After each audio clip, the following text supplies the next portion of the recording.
What's up guys, welcome to a brand new video. Today we're going to be talking about how to start collecting basketball cards. Now it's 2020, almost 2021. The NBA season is about to start on December 22nd, 2020.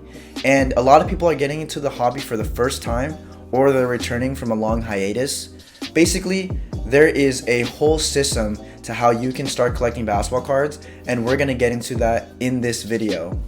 So before I start, I just want to say that regardless of all the tips and all the knowledge, the main thing is exposure over time. That is what will get you more knowledge and more experience in the hobby and in collecting sports cards in general.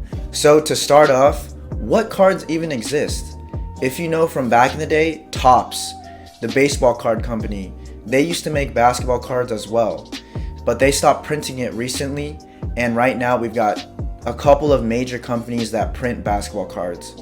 Notable ones include Panini. You'll see Panini Prisms everywhere. Those are the base cards that a lot of collectors collect, and those are the ones that are very valuable as well. And with these companies, there's different versions or sets that they release. For example, the Donruss Optic Clears that just released earlier this week or this month. And we've got the Panini Prisms or the Panini Mosaics. There's a bunch of different terms here and there about the sets of different cards, but overall you have a few select companies that make basketball cards, and they release different sets at different times of the year. And one good resource to see everything that's going to be released is on cardboardconnection.com. That's a website that allows you to see upcoming releases for all sports cards, and for basketball specifically, it'll tell you the year, the month, the set, the company that releases, and all the cards that are going to be in that set. So that's one resource you can use. And also I just want to mention that within these card companies and these card sets, they've got base cards. Those are the default cards that come out, usually one of the most basic designs. And within those Panini Prism cards, you have Panini Prism Silvers or Prism Red or Prism Green. There's different variations of a certain base card, whether it's for Panini or Donruss or another company. And these are just rare versions of that same set. And obviously the more rare, the more worth, the more value, the more expensive it costs to acquire that card. One thing I just want to mention about all these cards in general, there is a certain method to put these cards in sleeves and top loaders, and I'm going to show that here real quick just to demonstrate. Alright guys, so basically once you have your card here, I have John Morant Luminance right here. The way to take care of these cards is to use one of these things called a penny sleeve. It's a soft plastic protector. You're just going to open it like this with your fingers, slide it in, and that basically protects it with the first layer. And then you're going to get something called a top loader. These are all things that you can buy on Amazon for pretty cheap. The top loader is a second layer protection. You're going to slide the penny sleeve card into the area of the top loader, push it down real quick to here, and then make sure you give it a few taps, and that will put it down below into the actual top loader. So this is the general way to protect your cards.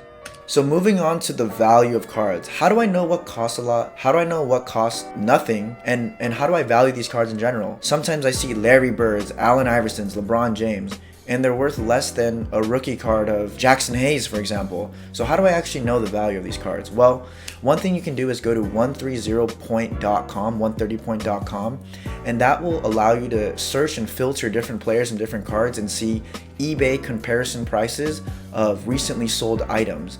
And what you can do is go to ebay.com as well, look at the sold items for a specific player, year, or card, and you can see kind of the average value of how much these cards have sold for in the recent history. And that's kind of how you understand the value of different cards. You compare the comps or the comparisons of these cards and kind of average out the value of these cards. And that's what I do personally. I go on eBay, I filter by sold or completed transactions, and it will show you what these cards have sold for. And just a general rule of thumb, rookies go for more than other cards in general, and that's because rookie cards are valued the most. They're kind of like baby pictures. You see them when they're at the start. They have more value and meaning to it versus seeing a 3-year-old player or a 4-year-old player in the league, and they're basically veterans at that point. And it's basically seeing that you bought into the hype at the very start. You were there the whole time That's why rookie cards in general are worth more than other cards. So moving on to where do I even buy these cards? You might have gone to Target, Walmart, CVS, Walgreens, even your local card shop, which is abbreviated as LCS, and everything's sold out. Well, at least not the LCS. For Target and Walmart, they're all sold out. You're not going to find a Panini Prism box anywhere there. I've been to probably 50 different Targets over the past 2 weeks, and I can't find any basketball cards, any Pokemon cards, any even football cards. I might see 1 or 2 football packs or baseball packs, but for basketball specifically, there's almost no luck going to retail stores and finding stuff at retail price. You're gonna find different websites. These websites will sell you resold boxes or packs at more than the retail value, but they're still good deals. And this becomes the new value of cards. They're really expensive now, and these are actually fair prices on these websites that sell you these resold, retailed packs. And they also sell hobby packs. There's 2 different kinds, retail products and hobby products.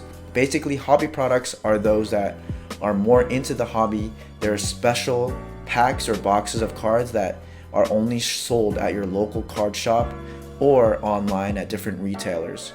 So if you're gonna go to a Target or Walmart, even if you do find a box, it's not a hobby box. It's gonna be a retail box, which has less unique cards such as autograph cards or rookie patch autograph, or even patches on the cards, or thicker cards, or special cards. All those things most likely are going to be in hobby boxes, which are sold at your local LCS, local card shop, or online. And now we're going to move on to grading your cards. Grading your cards means sending your cards that are raw or just by itself to a specific grading company, which is PSA, BGS, or SGC, or there's some other lesser known grading, but those are the top 3. You would mail your cards into one of those companies, and they will professionally grade your card from a scale of 1 through 10. Grading just means grading the condition of your card, and they do it by 4 categories: the corners, the edges, the surface, and the centering of the card. All of these factors contribute towards your score of 10, gem mint, perfect condition, or 1, which is a pretty crappy card that is damaged in any certain way. Surface is messed up, the corners are messed up, everything is bent. But basically, you get the point. When you grade a card, the value goes up tremendously. So basically, the whole point is you grade it to get that nice plastic case to make it look real cool, but also it increases the total value of your card. If you guys have more questions or comments about this video or the hobby of basketball card collecting in general, shoot me a DM. Write in the comments below, let me know. I do have an Instagram at the hobby cards, posting pictures of all the cards I collect and different things that I like, and you guys can DM me there for more questions as well. If you enjoyed watching this video and you learned a little bit about the basketball card hobby, please consider giving this video a like, it helps a lot, and subscribe to the channel for more content like this. I'll see you guys next time, and stay awesome. Peace.